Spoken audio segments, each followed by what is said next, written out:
اور کوئی شخص تو ایسا ہے جس کی گفتگو دنیا کی زندگی میں تم کو دلکش معلوم ہوتی ہے، اور وہ اپنے معافی ضمیر پر، یعنی اس بات پر جو اس کے دل میں ہے، اللہ کو گواہ بناتا ہے، حالانکہ وہ سخت جھگڑالو ہے۔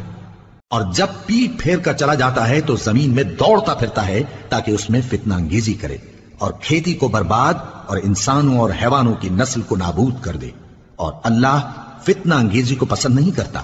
اور جب اس سے کہا جاتا ہے کہ اللہ سے خوف کر تو غرور اس کو گناہ میں پھنسا دیتا ہے، سو اس کو جہنم کافی ہے اور وہ بہت برا ٹھکانہ ہے۔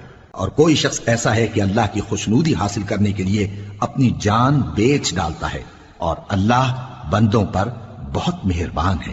مومنو، اسلام میں پورے پورے داخل ہو جاؤ اور شیطان کے پیچھے نہ چلو، وہ تو تمہارا کھلا دشمن ہے۔ پھر اگر تم احکام روشن پہنچ جانے کے بعد لڑکھڑا جاؤ تو جان رکھو کہ اللہ غالب ہے، حکمت والا ہے۔ کیا یہ لوگ اسی بات کے منتظر ہیں کہ ان پر اللہ کا عذاب بادل کے سائبانوں میں آ نازل ہو اور فرشتے بھی اتر آئیں اور کام تمام کر دیا جائے؟ اور سب کاموں کا رجوع اللہ ہی کی طرف ہے۔ اے پیغمبر، بنی اسرائیل سے پوچھو کہ ہم نے ان کو کتنی کھلی نشانیاں دیں، اور جو شخص اللہ کی نعمت کو اپنے پاس آنے کے بعد بدل دے تو اللہ سخت عذاب کرنے والا ہے۔ اور جو کافر ہیں ان کے لیے دنیا کی زندگی خوشنما کر دی گئی ہے، اور وہ مومنوں سے تمسخر کرتی ہیں، لیکن جو پرہیزگار ہیں وہ قیامت کے دن ان سے اوپر ہوں گے۔ اور اللہ جس کو چاہتا ہے بے حساب رزق دیتا ہے۔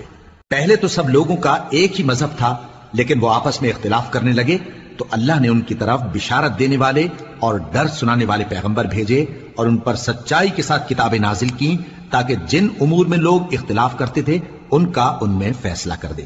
اور اس میں اختلاف بھی انہی لوگوں نے کیا جن کو کتاب دی گئی تھی، باوجود کہ ان کے پاس کھلے ہوئے احکام آ چکے تھے، اور یہ اختلاف انہوں نے صرف آپس کی ضد سے کیا۔